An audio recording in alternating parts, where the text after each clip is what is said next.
In the quiet green stretches of Cambodia's countryside, where the Mekong River winds through rice paddies, and village homes sit beneath canopies of palm trees, a storm was brewing, one that would reshape the nation's fate in the most harrowing way. The story of Pol Pot, the man who ruled Cambodia with an iron grip for just 4 years, is not just a tale of political upheaval. It is the grim chronicle of a radical vision that led to one of the most devastating genocides of the 20th century. Pol Pot was not born a tyrant. He was born Saloth Sar on May 25, 1925, in the rural village of Prek Spove. His family was relatively affluent. His father owned land and cattle, a sign of considerable wealth in Cambodia's largely agrarian society. Raised in a Buddhist household, young Saloth Sar lived a life not unlike many of his peers, simple, grounded in tradition, yet enriched by the privilege of education. At the age of 10, Sar left his village and moved to Phnom Penh, the capital, to live with his cousin. There, he attended an elite Catholic school populated by the children of the Cambodian elite and French colonial officials.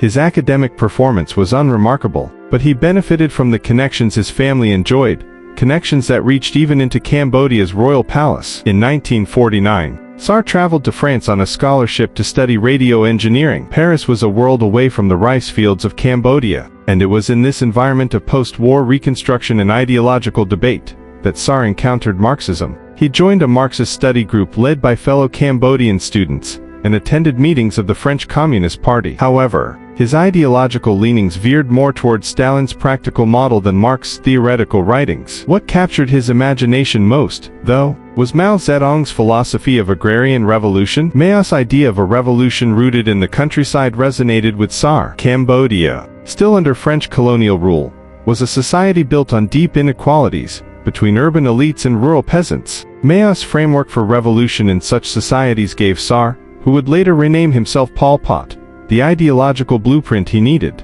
Returning to Southeast Asia in 1953, he joined the Viet Minh in Vietnam, a communist resistance group fighting French colonialism. Although he participated for a time, he grew disillusioned by their Vietnamese-centric leadership. Nonetheless, the struggle against colonialism intensified, and Cambodia achieved independence under King Norodom Sihanouk. Pol Pot, however, believed true liberation would only come with the complete overthrow of existing power structures. During the 1950s, Pol Pot taught at a private school in Phnom Penh by day, while working secretly to expand the communist movement by night. In 1960, he became a founding member of the Communist Party of Kampuchea, later known as the Khmer Rouge. The movement was still nascent, underground, and under constant threat from government crackdowns. By 1963, increasing pressure forced Pol Pot and his comrades into hiding in the jungles near the Cambodian-Vietnamese border. There, they found common cause with the Viet Cong, who were fighting American forces in Vietnam. From the dense jungles,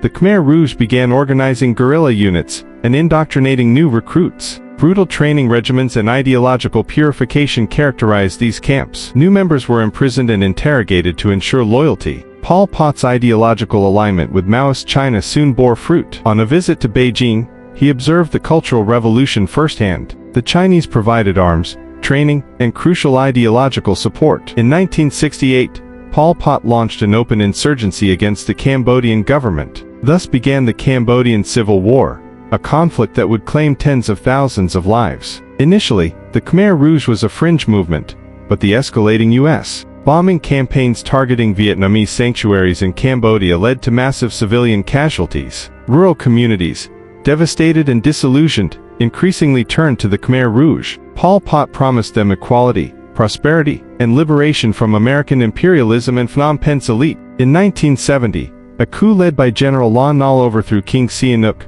who then allied himself with the Khmer Rouge in exile. This bizarre coalition of royalists and communists expanded the Khmer Rouge's legitimacy and reach. By the early 1970s, the war intensified. Ambushes, assassinations, and bombings destabilized Lon Nol's government. The Khmer Rouge grew in strength and numbers, controlling vast rural territories. By 1973, they encircled Phnom Penh, and in April 1975, the capital fell. The Khmer Rouge marched into the city victorious, but what followed was not liberation, it was a descent into a nightmare. Pol Pot declared it Year Zero of a new era, the birth of democratic Kampuchea. Immediately, Phnom Penh was emptied. Under the guise of an imminent American bombing raid, Over 2 million people were forced to leave the city. Hospitals were evacuated mid-surgery. Children, the elderly, and the sick were made to march into the countryside. Those who resisted were killed on the spot. Pol Pot envisioned an agrarian utopia,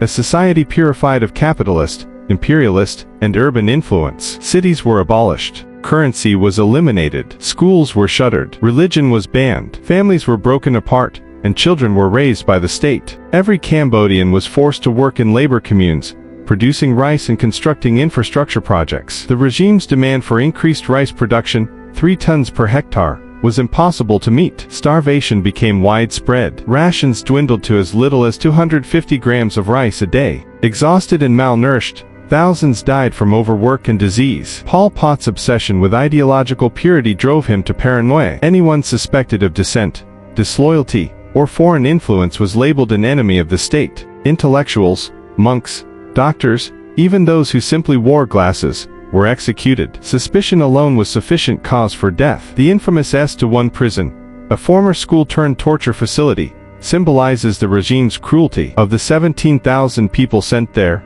only 7 survived. Victims were beaten, electrocuted, and mutilated until they confessed to fabricated crimes. Many named their own family members in desperate bids for mercy, only to have them arrested and tortured in turn. After interrogation, prisoners were sent to the killing fields, mass execution sites across Cambodia. Bullets were rarely used, victims were bludgeoned with farming tools, sharpened bamboo, or clubs. Even infants were murdered by smashing them against trees. Entire families were wiped out to eliminate any threat of revenge. By the end of Pol Pot's regime, nearly 2 million Cambodians, roughly a quarter of the population, were dead. Yet despite this horror, Pol Pot remained in power until 1979. His downfall came not from within but from neighboring Vietnam. After repeated border skirmishes and atrocities committed by Khmer Rouge forces, Vietnam launched a full-scale invasion in December 1978. Within weeks, Phnom Penh fell. Pol Pot fled into the jungle. Vietnam uncovered the full extent of the genocide. Mass graves, torture chambers, starving survivors. For the first time,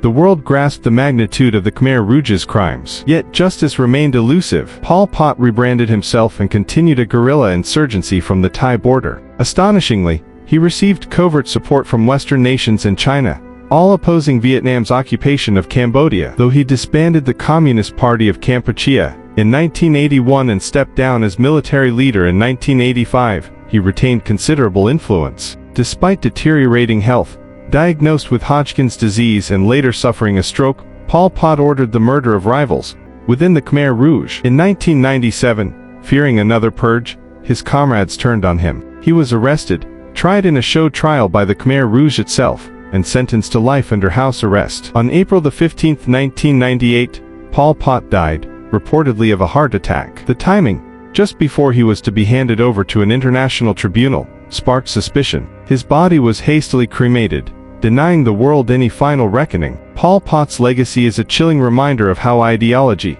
when fused with power and paranoia, can unravel a nation. Cambodia's killing fields are not just burial grounds. They are silent witnesses to humanity's capacity for cruelty under the guise of utopia. The story of Pol Pot, as remembered by, from Alex, is one of radical ambition turned to ruin, and a nation's long struggle to reclaim its soul from the shadows of its darkest days.